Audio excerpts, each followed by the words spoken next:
If you have any question, I'm closing the chat. So if you have any question, please step in with the micro because I'm not monitoring the chat continuously. Okay. Good. Now let me open my website, and here we are, and lecture notes. I go back to the slide where I stopped the last week. It's the first link of our list of links. If you're missing any information and you cannot find yourself in what I'm saying, just stop me. Okay, good. So introduction, and we got more or less. Let me see here. 1 second. A little bit back and. Dunque, siccome questo è un corso sperimentale che può essere insegnato online, ne ho 4 online e 1 in presenza. Perfetto, prego. Sorry, I was interrupted by 1 second. Okay, good. So we closed the last lecture, which was dedicated, by the way, to an introduction to climate change and climate change impacts. So I just want to remind you, we introduced what is climate, what is weather, what is climate change, and we started talking about the impacts of climate change on socioeconomy, with particular reference to civil engineering, because of course our purpose is to learn how to make technical design, engineering projects under climate change. And we close the lecture by talking about the impact of climate change on floods and droughts. And previously we talked about, just let me go back 1 slide, we talked about weather extremes, so extreme rainfall, and we talked about global warming, so impact on extreme waves, etc. Okay, now let's move forward. Just before moving forward, the moral of the story is to provide you with an overview of what are the main issues that we can expect in civil engineering related to climate change, because of course climate change doesn't affect everything in civil engineering. I mean, the earthquake risk, for instance, is only very weakly affected. So the purpose is to identify what are our major concerns. Floods and droughts are a major concern. Heat waves are a major concern. Extreme precipitation is a major concern, like other things that we are now continuing to describe. The next one is hurricanes, which are important for coastal flooding in particular. So you may remember the Hurricane Katrina, which inundated New Orleans. It was some 10 years ago, and if you are interested, go to Wikipedia and look for Katrina, Hurricane Katrina, and you see what was the impact, and other hurricanes that recently occurred that indeed caused coastal flooding. This is the main problem of hurricanes, which usually form over the ocean. These are cyclones weather cyclones that form over the ocean and cause extreme waves, extreme coastal flooding. Coastal flooding is a bit of a complicated issue because it involves the interaction between pluvial flooding, river flooding, and coastal flooding. Because when they, of course, occur at the same time, it's a reason for amplification. Remember that when we talk about disasters in civil engineering, usually what happens is that there is a concurrency of several causes. Usually it's not a single cause. It's the concurrency of several problems that occur at the same time. Why I say this? Because usually in civil engineering, we make sure that our structures are designed in a resilient way. And therefore, if they are resilient, usually it's not a single problem that puts the structure or infrastructure in a critical state. Usually it's a concurrency of problems. and which makes the disaster. This is quite often when you see a disaster, there is at least two factors. And I say at least because always there is also a lack of preparedness, because if an extreme occurs, if something really unexpected occurs and we are prepared, usually it's not a disaster. Usually it's at least something unexpected in terms of a natural hazard, plus lack of preparedness, plus something else, okay?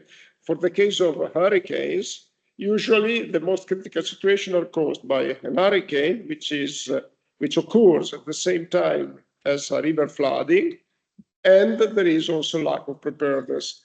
Now, what about climate change and hurricanes? The message that I want to deliver to you is that it's not yet clear if climate change affected the frequency of hurricanes. Remember, we said last week that there are some climate variables that are for sure affected by climate change. And the typical example is temperature. There is no doubt that we are under global warming. We are in a global warming period. There is no doubt on that. Nobody questions that. And the big questions are, will the temperature continue to increase? What are the drivers? But there is no doubt that temperature is influenced. So if one talks about heat waves, it's clear. There is no doubt that they are increased. And this is a global problem with different magnitude, but everywhere the atmosphere is warming up, different magnitude, because, for instance, in the Northern Hemisphere, I said last week, it is increasing more temperature than in the Southern Hemisphere. And another issue is mountain areas, temperature is increasing more. So in South America, in the mountains, in the Andes, and in Greenland, the temperature is increasing more than the global average, in the Alps as well. But temperature is increasing. When we talk about floods, it's already a more tricky question. Are floods increasing? Question open. In some part of the globe, yes. In other parts, not. In some catchment, yes. In other catchments, not. This is something that we will try to understand together. Hurricanes is the same thing. We are still not sure if their frequency is increased under climate change. And what you can read in this slide is indeed reflecting these doubts. Keep in mind these two sources, NASA and IPCC, are two sources that are very conservative. So they usually assume that climate change is impacting a lot of things because they are very conservative. I already mentioned that climate change is a very debated issue. There are different opinions. The opinion of NASA and IPCC, which I will describe you later what is IPCC, and NASA, I think you know what is. And these are institutions that have very conservative opinion, meaning that they tend to assume that there is an impact. So basically, if IPCC says what you can read here, globally, there is low confidence in attribution of changes in tropical cyclone activity to human influence, it means that indeed there is low confidence because IPCC is very prudent, okay? And still, I mean, hurricanes are an issue.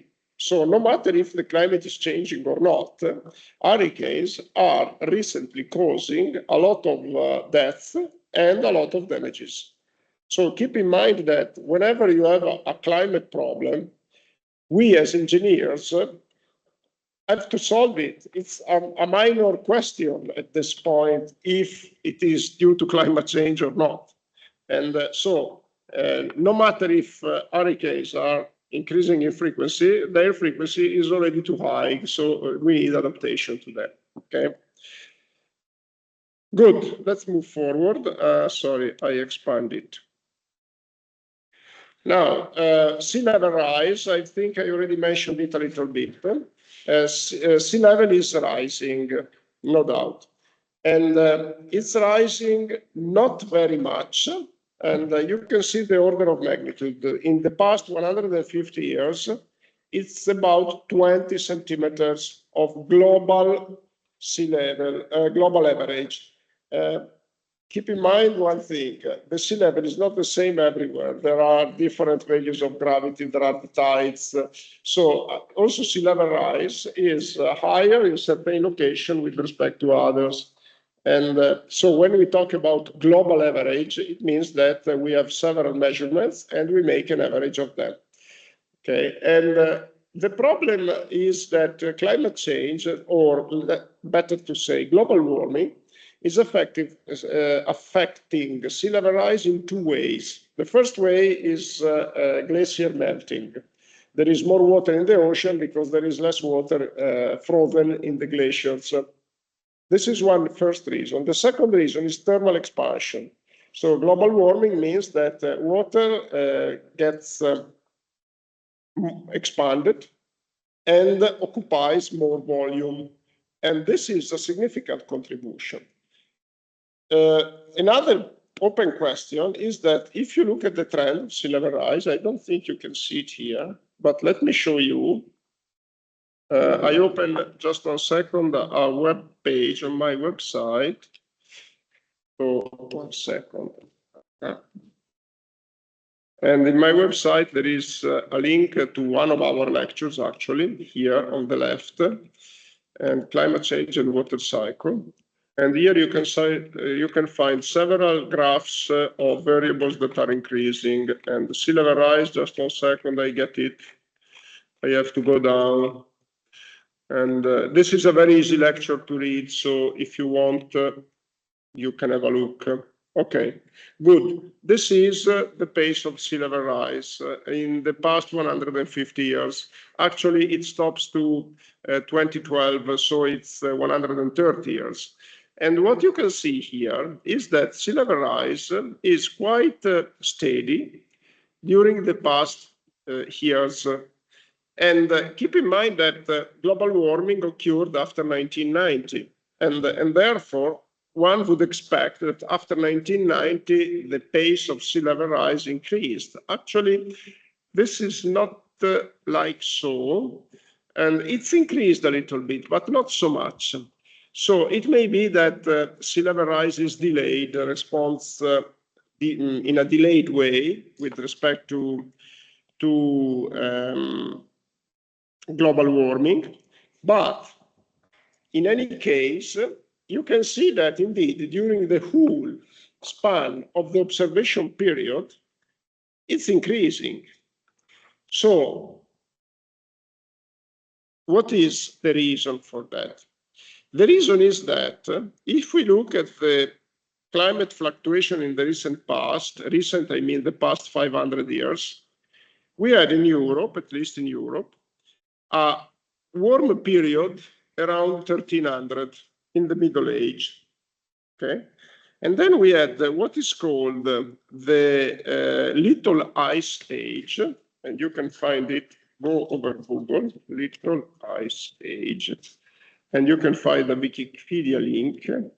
This is in Italian, this is in English.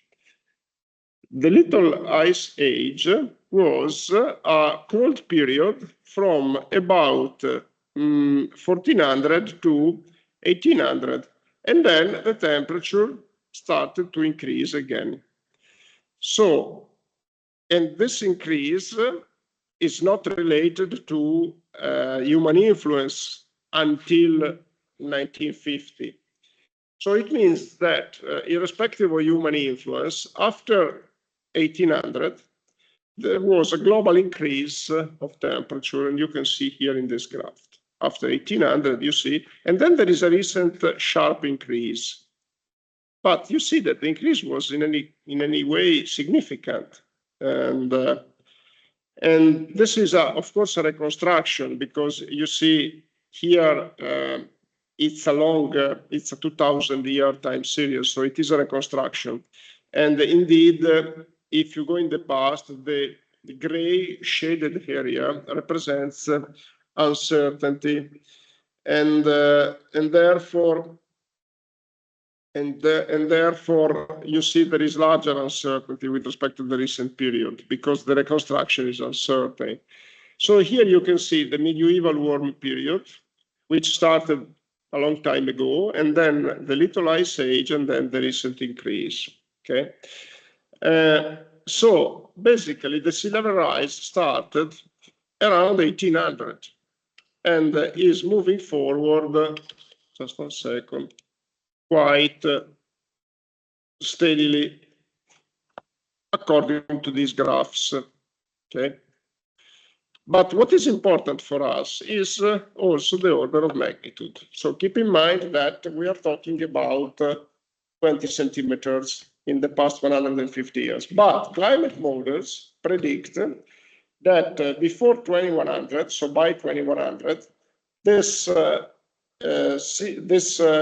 sea level will increase again with different estimates, but it is predicted that it may increase of some, according to the worst prediction, some half a meter more.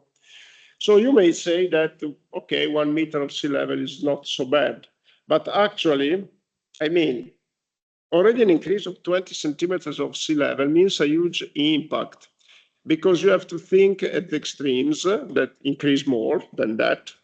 And you have to think at impacts that are other than flooding. For instance, the saltwater intrusion. Saltwater intrusion means that in the underground you get the salted water that is intruding and is contaminating fresh water. And this is a big problem. Okay, so indeed, sea level rise is something that becomes concerning, not because people are drowned, because actually we are not expecting a change in sea level so that people are drowned, but the impact still is expected to be quite significant. Okay, good. So you see here, high tide flooding, it's believed to be more frequent than it was 50 years ago. So sea level rise is indeed a reason of concern. Okay, let's move forward. But there are also some positive impacts of climate change, which we have to take into account because as engineers, we have to be aware of everything. And the positive impacts of climate change usually are not discussed. Are not discussed because people tend to be concerned by the negative facts. The positive facts, are something that if it comes, it's fine. But in order to get prepared, we have to rely on the negative consequences. So this is one reason why the positive impact is frequently not considered. There is another reason that, as I said, climate change is a controversial topic, and scientists are motivated to put politics under pressure in order to try to solve it. And some scientists are convinced that we don't have to stress too much the positive impacts because, this may, in a way, distract the attention of politicians. But here you can see a possible list. So indeed, keep in mind that most of the people, when they die during the winter. So there are more people dying in the cold weather than people dying in the hot weather. And I had an interesting discussion with a medical doctor who is expert on that, because I am also teaching on climate change impact on health at the University San Rafael. And it's interesting to talk with the medical doctors who have usually a very unbiased opinion on that. And they say, if I had to choose between 1 degree of decrease and 1 degree of increase of temperature, I have no doubt I would choose for the second, because people usually die in the cold season, not in the warm season. And they say, of course, if I get 1 degree more, I will have some more people dying in summer, but much less people dying in winter. And indeed, also there are some studies that prove that usually the frequency of floods is higher in the cold weather, not in the warm weather. So, I mean, warming may have some advantages. Another advantage that is minor is decrease of avalanche risk. This is minor because this is a risk that is limited to very small areas, but still it's a risk. And also agriculture may benefit from a warmer season because the growing season is longer. And also, in terms of carbon dioxide concentration in the atmosphere, there are some cultivations that grow better in the presence of more carbon.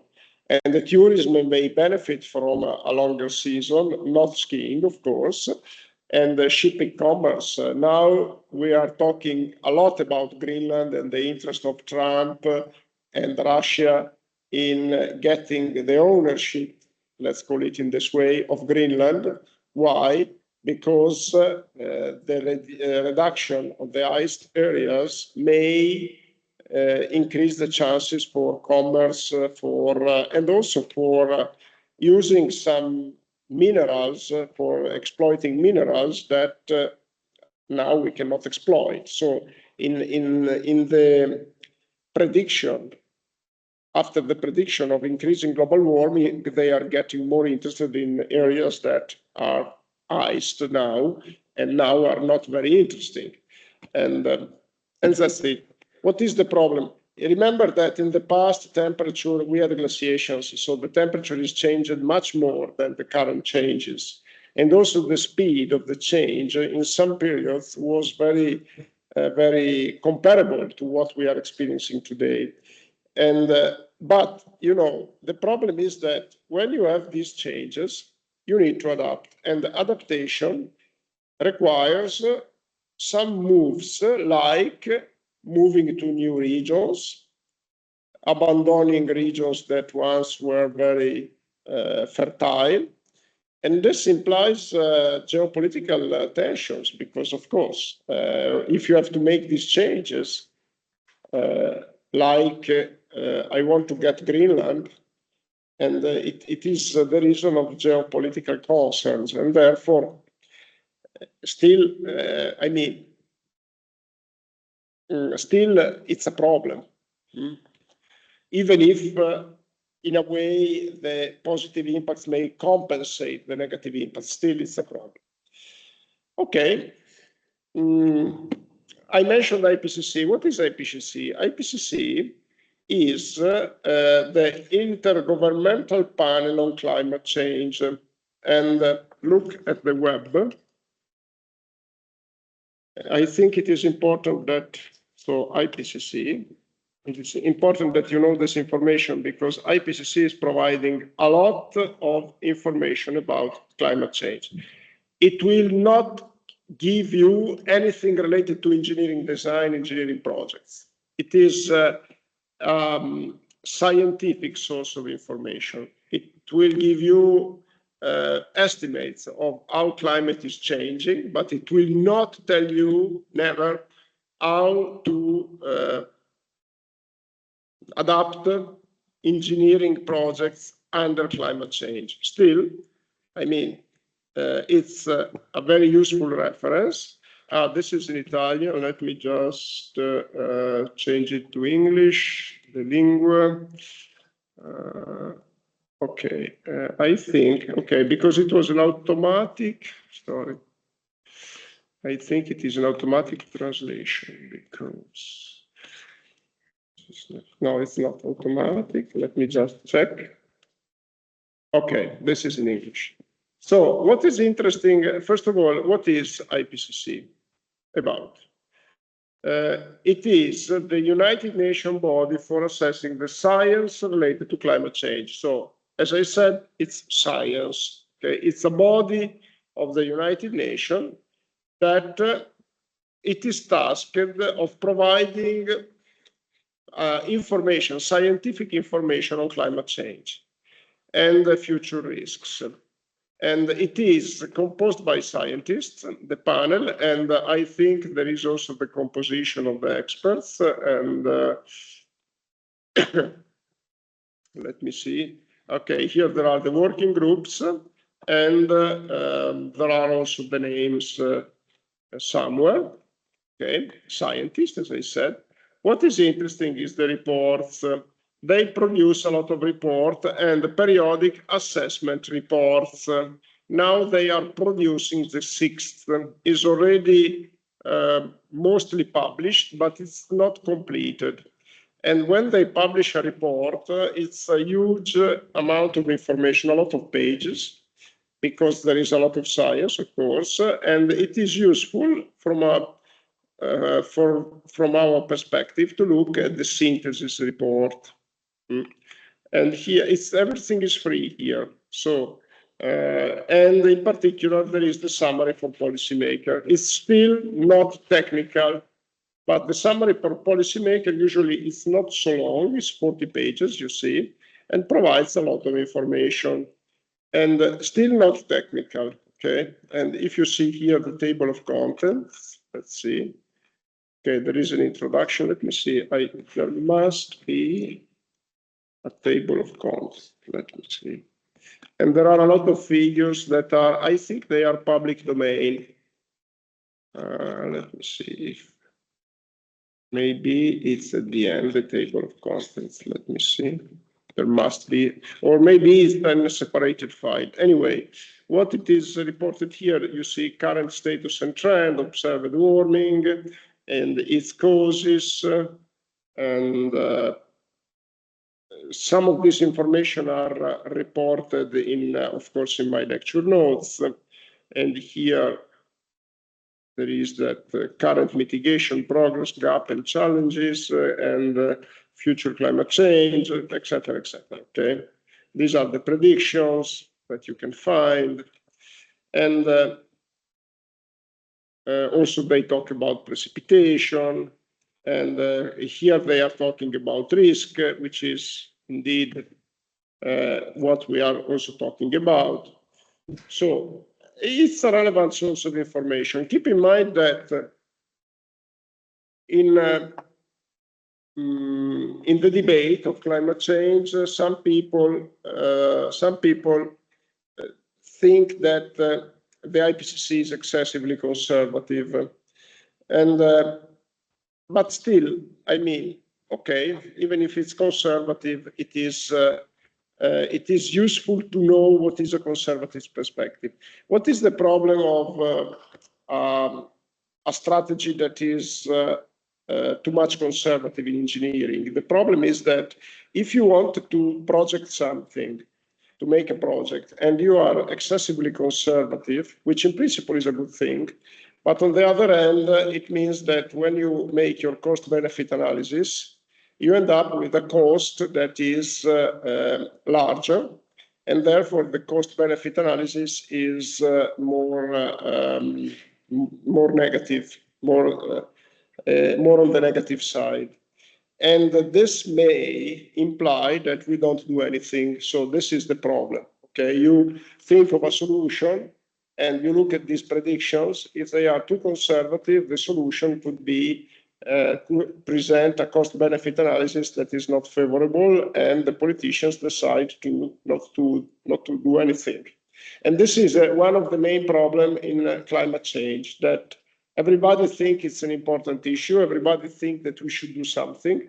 But if you look at actions, unfortunately, they are still very reduced, very limited. So IPCC still, I mean, keep it in mind, because there are a lot of information also for preparing your master degree thesis, may be a good reference. Okay, now, climate-related disasters. There is no doubt that they are increased, the costs, I mean, and you see what is the recent, the cost of recent climate-related disasters. There is Hurricane Ian in Cuba. If you want details on these disasters, just look on the web. And this is the Europe drought. Europe drought, I think it is referred to the 2022 drought. China floods, China drought, East Australia floods. So you see that indeed the cost is increased. I mean, here you don't see the trend, but I can confirm it's increased. And in your opinion, here there is a question: is the frequency of floods increased at the global level? And so, what would you choose? I would choose. I don't ask you what would you choose. I anticipate the correct answer. I would choose the last one. It is increased, but still not clear what the drivers are and what is the relative contribution to frequency raising. So, what could be possible drivers for flood increase? Climate change is one, but another one is urbanization, is land use change, basically. And keep also in mind that there is another driver which is not physically affecting the frequency, but it is affecting our perception frequency. And the other driver is the increased reporting of these disasters, because now we have a capability of monitoring disasters that is much larger than 10, 30 years ago, at least for remote sensing techniques. And therefore, some people believe that we are now reporting floods that 30 years ago we wouldn't report. And so this is the correct answer. And one of the tasks of the engineer is to try to identify the drivers. Remember, if you want to solve an engineering problem, you have to first identify the drivers of the problem, the causes of the problem, okay? And we cannot succeed with a flood risk adaptation strategy if we don't identify correctly the causes. Okay, good. Let's move forward. Let's discuss about uncertainty later, okay? But just keep in mind that uncertainty is an essential behavior of scientific research, is an essential behavior of nature, and uncertainty is something that engineers are used to deal with. So don't be concerned by uncertainty. There is uncertainty in the future climate, no problem. We know how to do that, how to deal with it, and we will study how to deal with it. Okay, and finally, here there is something that is more related to what I'm teaching in environmental engineering, but basically it's to you students of civil engineering, I want to say one thing. Keep in mind that science and engineering are two different things. Engineers can be scientists. I mean, they can do science. But one thing is understanding how nature works, and the other thing is making a design project. And there are different responsibilities involved, as we discussed last week. It's a completely different activity. You may say this is trivial, but actually it's not as trivial. And because sometimes there is not, especially when talking about climate, there is not a widespread perception, a correct perception of what is the boundary between science and engineering, and what is the connection. The connection is technology transfer. The connection is from science to practice, which I mean, it's extremely important, but let's just keep in mind that we are much interested in the different responsibilities. As engineers, we are responsible for what we design.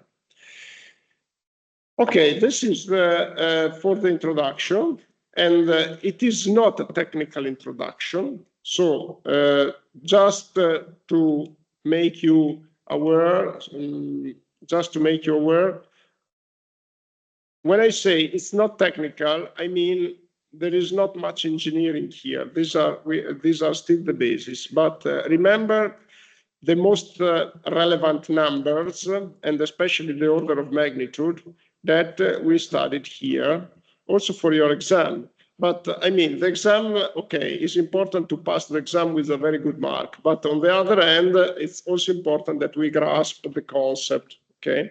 And what I am very interested in is in your perception of the order of magnitude of changes. So you will talk about climate change from a technical point of view. It's very important that you have a clear perception that global warming means +1, 1.5.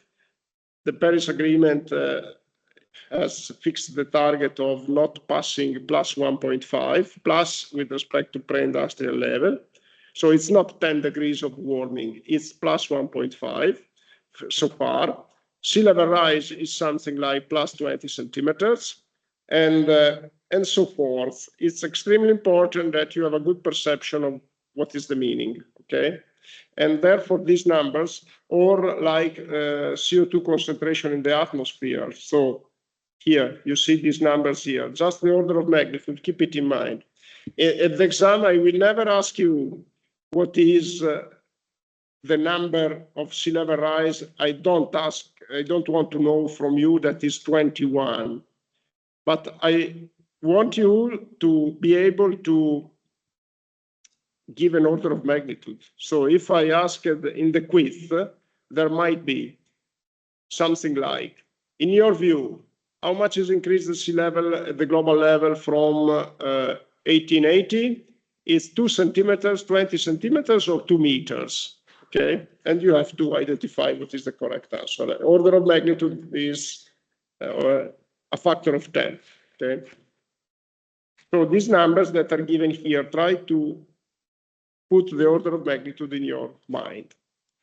Okay, so we can go to the next link, which is still an introduction, a bit more technical, but not yet a lot of math, okay?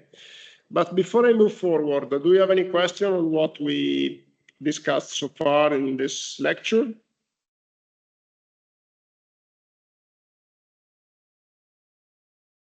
Okay, no questions, good.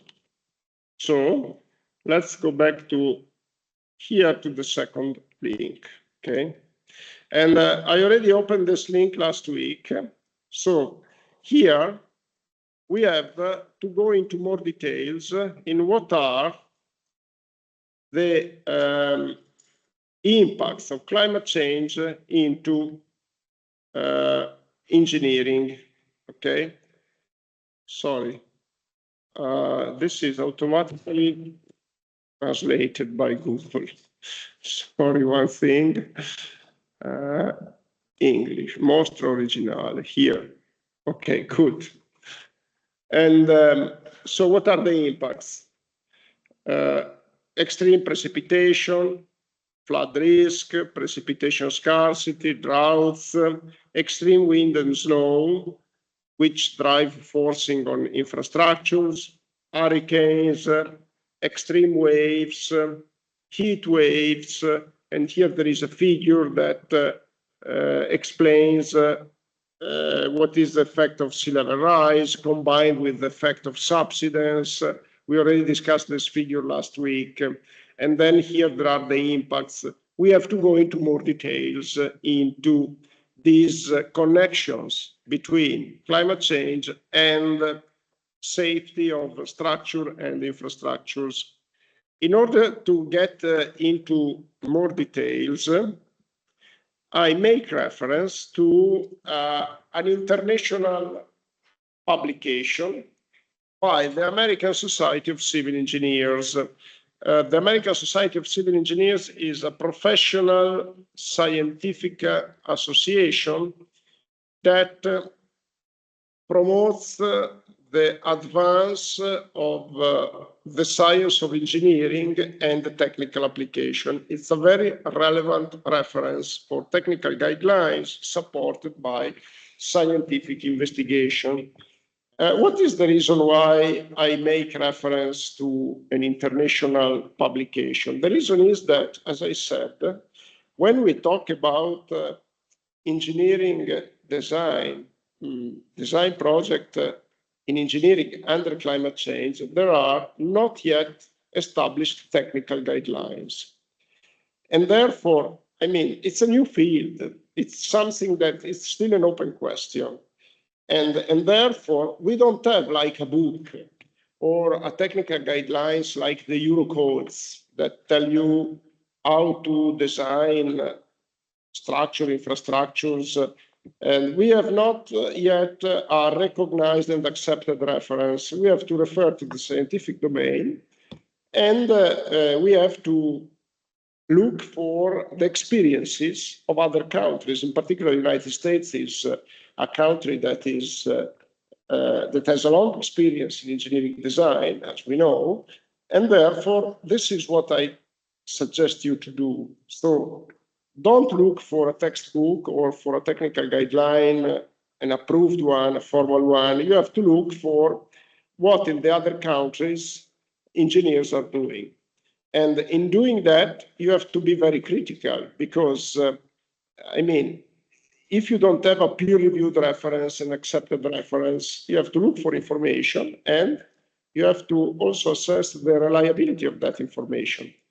And it's something that we have to learn how to do that. So a first suggestion, a first obvious suggestion is refer to references that have a good credit, like American Society of Civil Engineers. So I think it is a good starting point. And they wrote a technical report, which you see here, Adapting Infrastructure and Civil Engineering Practice to a Changing Climate.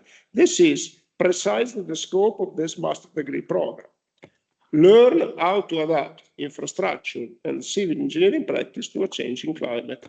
Okay, and this is available online. If you click over this link, you get to the page, and you see PDF here. Okay, but what is nice is that they also produced slides which give a summary. And here you have the link to the original slides. And here there is a version with my notes, which I put available today. Let's use this version with my notes. I download it in my desktop because I want to use Acrobat. I want to use Acrobat Reader to look at them, okay? Because if you just click here, you get the web version, but I cannot put it in presentation mode. So let me just open with Acrobat the version I downloaded. Okay, here we are. And this is Acrobat, yes. And just 1 second, I'm not sure. No, this is not Acrobat, 1 second. It's not my PC, so just okay. Let's see. Okay, here we are. So, menu. Mm-hmm.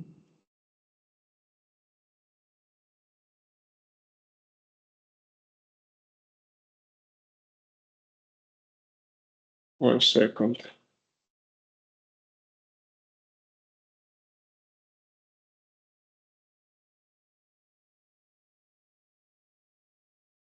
Okay. Good. Good. And let me see. Mm-hmm.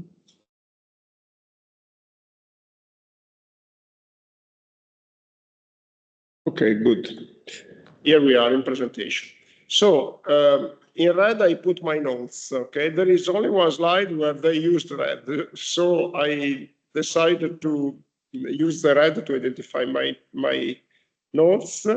And here I put a note that I modified it. Okay.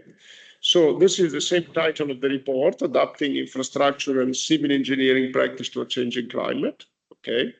And the white paper is, the extended paper is available online. So for now, let's concentrate on the slides because, and then we will decide whether we read in detail some part of the report, okay? So first of all, they provide this definition for infrastructure. And see my note. Actually, they say that infrastructure includes building of all types. Usually in Europe, residential buildings and buildings in general are considered part of the built environment. Here there is a spelling error, rather than infrastructures. So sometimes you will read structure and infrastructures, where structures are, for instance, the building environment. Infrastructures are defined as these structures that are supposed to provide services to the community, like an aqueduct or a road, a bridge. A bridge is an infrastructure. A dam is an infrastructure. While here where we are, I would call it a structure. The American Society of Civil Engineers include the structures into infrastructures, okay? Just want to be clear and to give you an example that when you read something at the international level, you are referring to a different culture. And this is a culture that is, in the Western world, the culture in the United States is similar to the culture in Europe, but still, you see that there are differences. So when you evaluate these references, when you use these references, you have always to be critical. Critical doesn't mean that you don't believe what is written there. Critical means that you have to elaborate your own interpretation basing on what you already know. Of course, you may say, but if I am a non-expert in a topic, because I am not expert if I go over the web, how can I be critical? Actually, you can be critical by looking at different references. So for instance, what I did here, what you can do here is to open ChatGPT, okay, and ChatGPT or any other Gemini, whatever. And let me just show you. So let me open another page, ChatGPT. ChatGPT is quite good, but it's not the only one, okay? There is Grok 3, there is, and here you can write structures like buildings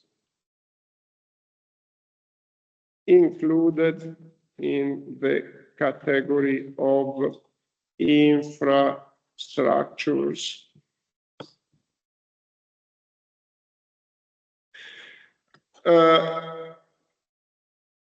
Structure like buildings can be included, but it depends on the context and type of building. For instance, schools, hospitals, government buildings, transportation terminals, okay, not typically considered infrastructure, private residential buildings, home, apartments, commercial buildings, okay? Now, you see, it is very useful what we can read here, but it is useful provided you start from a consideration. The consideration is that artificial intelligence, by definition, is wrong. Okay, why I'm saying that? Because artificial intelligence doesn't make any critical assessment. Artificial intelligence looks over the web and makes a summary and a statistical summary looking at different interpretation and taking the more frequent one. So it cannot be by definition correct. It looks at the majority. It looks at something that in the web is very extended. So the majority is indeed reliable, but it can also be plain wrong. And it can be plain wrong, more likely, where the information is reduced. For instance, if you look for a recipe, for a food recipe, for something that may be dangerous, like you have heard about botulinum during the summer, and which caused the death of several people, because if you cook like some type of foods, typically foods that you want to conserve for a long time, and you use a wrong recipe, I think botulinum is the name in English, there is this kind of poison that is very lethal, that can form into the food and can cause the death of people. So would you look for a recipe to conserve food, to avoid bottling over ChatGPT? Absolutely not, because ChatGPT may look at the wrong recipe. And especially for these risks that you want to categorically avoid, you have to be very careful because ChatGPT doesn't make a peer review. So it is very useful because it doesn't look just at few references. It looks at many of them. But you have to really distill the information. So my suggestion to students is, for sure, you have to use artificial intelligence. For sure, it is very helpful. But on the other hand, you have to take into account that it may be plain wrong. So no problem if we make a mistake in the definition of infrastructures. What's the problem? It's just a problem of communication with people. It's not a huge problem. But you can't ask ChatGPT how to design the Strait of Messina Bridge, okay? Of course.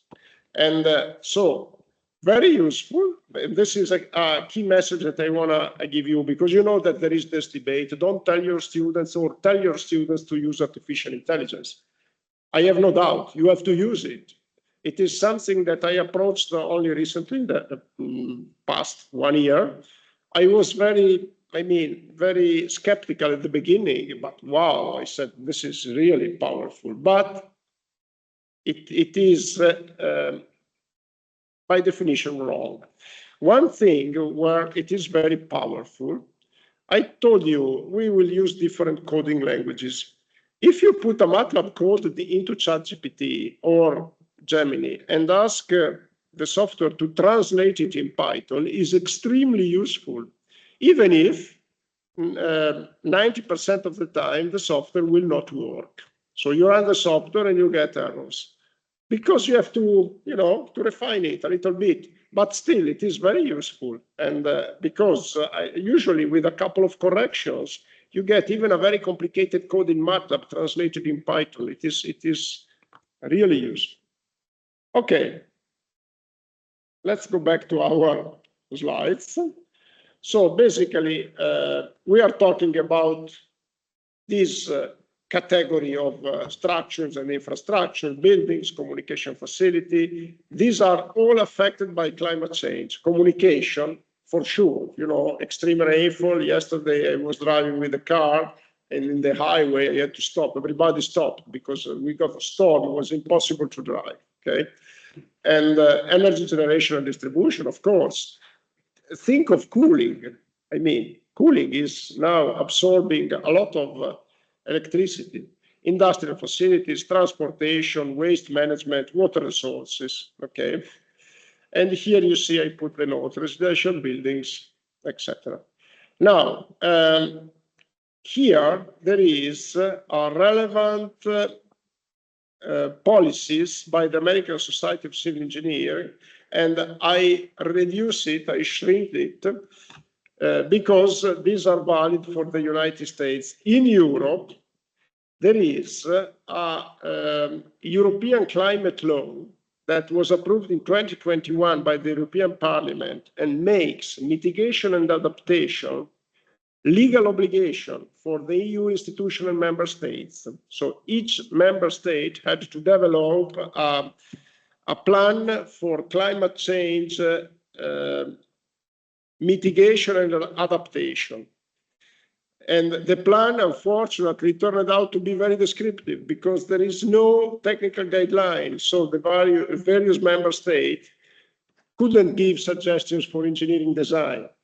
They just described what we are expected to do, like store more water, but didn't say how to design a dam under climate change, okay?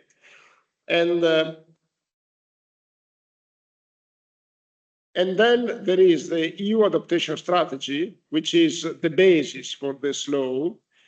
And it is the new European strategy on adaptation to climate change, which supported also the development of the Green Deal. And it sets a long-term vision for you to become resilient by 2050. It also sets target for decarbonization. And this information, which I mean, we don't go into the detail because it just suffices that we know that in the EU, each member state was called, invited to develop an adaptation plan, a national adaptation plan. And we don't go into the detail, but if you Google, this is not a web page. Okay, here. If you Google climate adapt Europe, you will get into, it's not the first link. I thought it was climate adapt. It's this one, okay? And you get to the official platform of the EU for describing the EU mission of adaptation. And there is a portal describing climate risks and a lot of information. And there is also the European law in some, let me see, EU policy. Just EU adaptation strategy. This is the adaptation strategy. And here is the link to the strategy. And there is also a link to the law somewhere here. Okay. Anyway, we don't have to, let me just see here. Here it is. We don't have to go into the details, but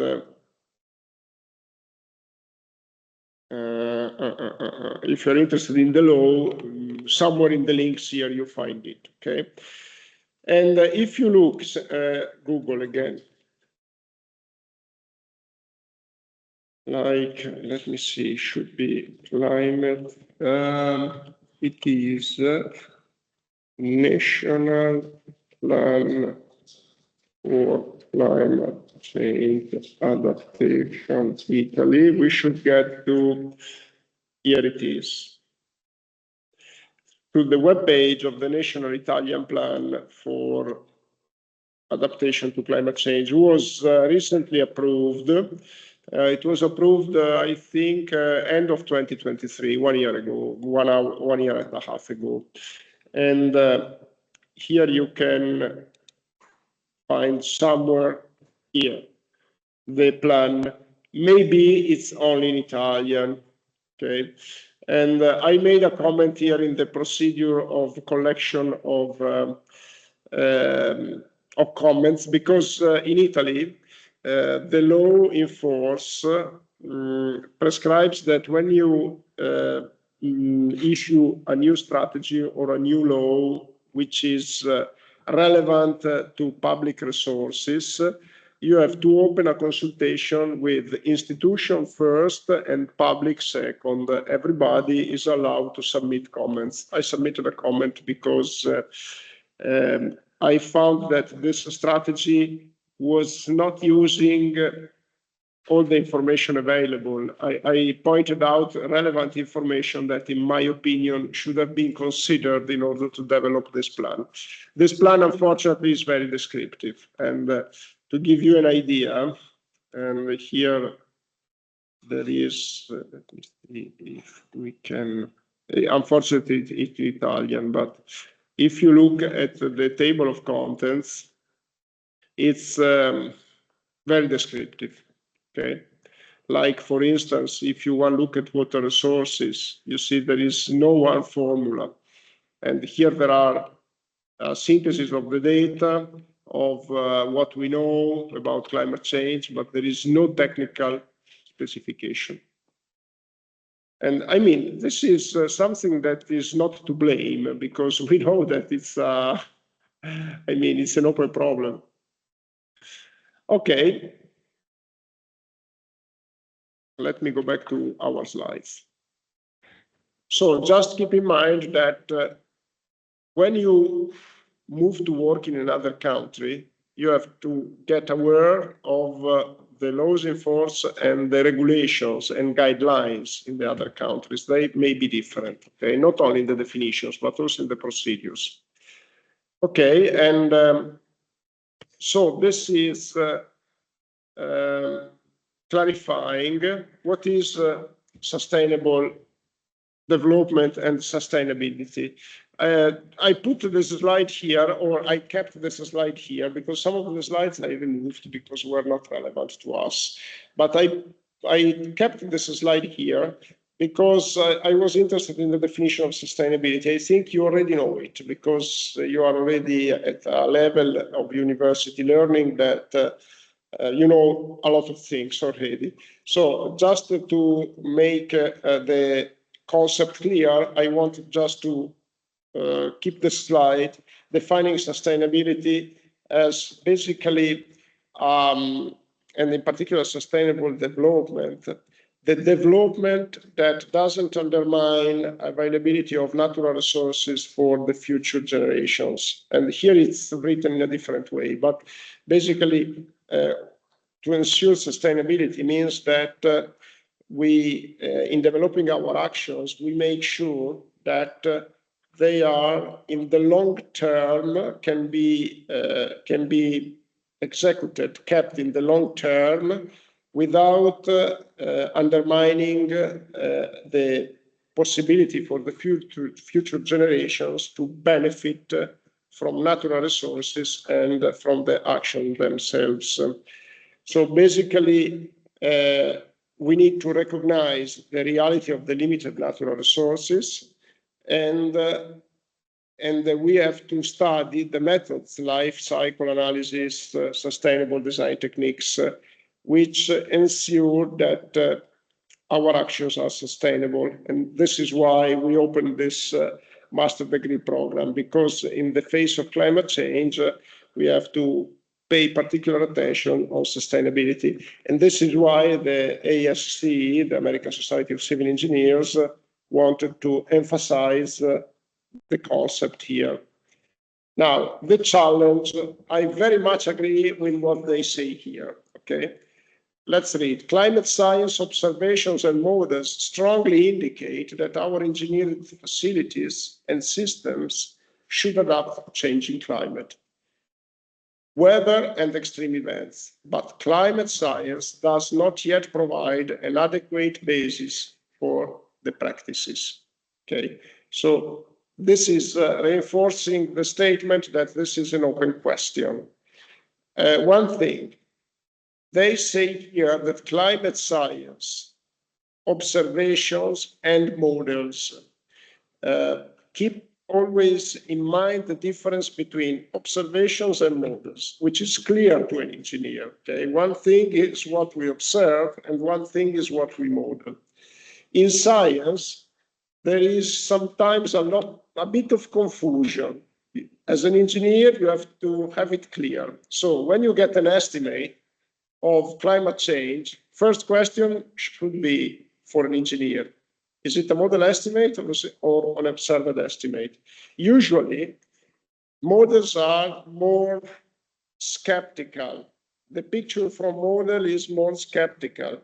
And the reason is clear, is that models tend to be conservative for the reasons that we already discussed. It's not a limitation. Just keep in mind that the models tends to be conservative. And one instead limitation problem in the climate change analysis is that models are conceived to be conservative, but under some circumstances, they are not. So this is why you have to have clear the difference in mind. Because if you see something observed, your first consideration should be what was the observation method, get an indication of the reliability of the observations.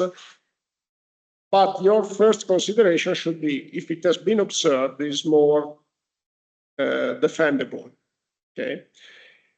If it has been modeled, okay, first question should be what kind of model, what is the model, the uncertainty of the model, but your second consideration should be the model, it's less defendable than an observation.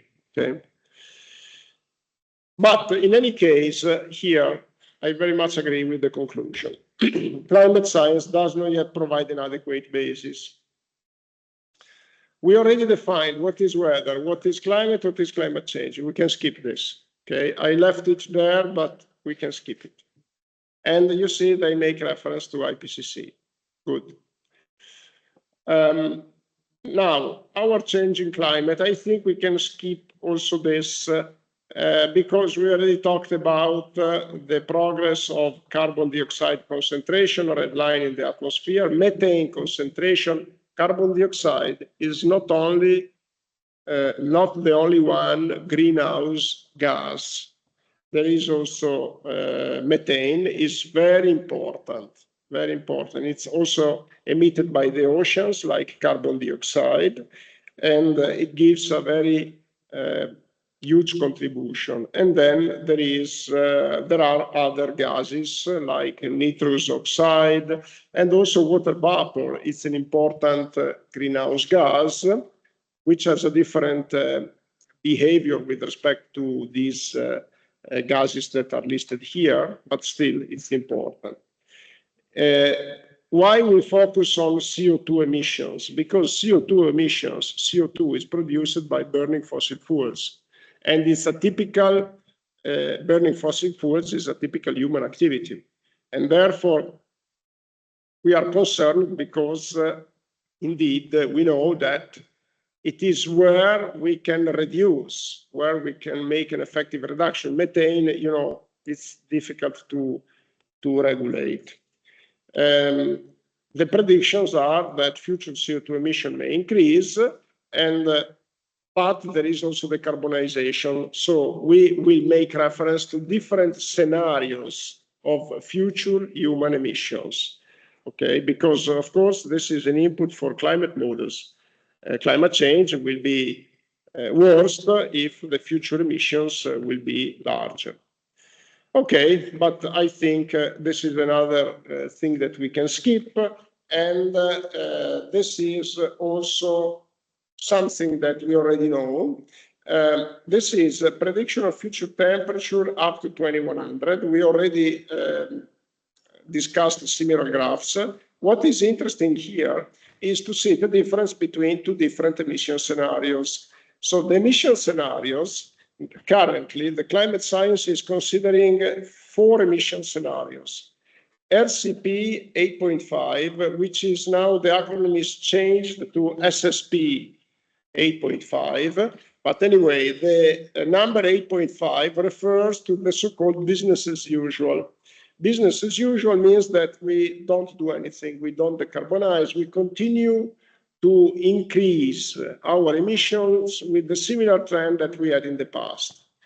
And business as usual is considered today too conservative, too pessimistic, because we already started decarbonization. There are some measurements that, some opinions, some scientific assessments that believe, that demonstrate that we already reached probably the cap of human emissions.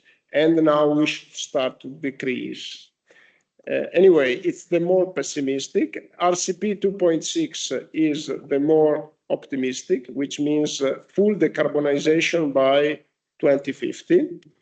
And you see that indeed the difference.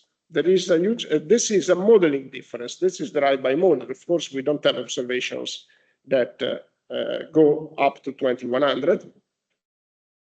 And you see there is a substantial difference. The difference is between 1 degree and 3 degrees of difference. So according to models, indeed, the future emissions are one major driver.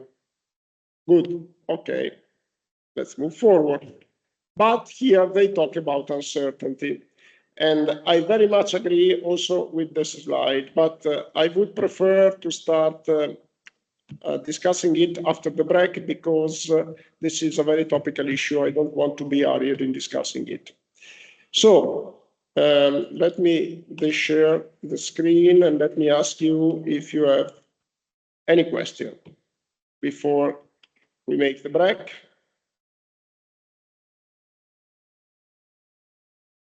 Okay, no questions. We meet again at 2 sharp, okay? And I will finish at about 3:25. Catch my train. Very good. Thanks a lot, and see you in 75 minutes. Grazie.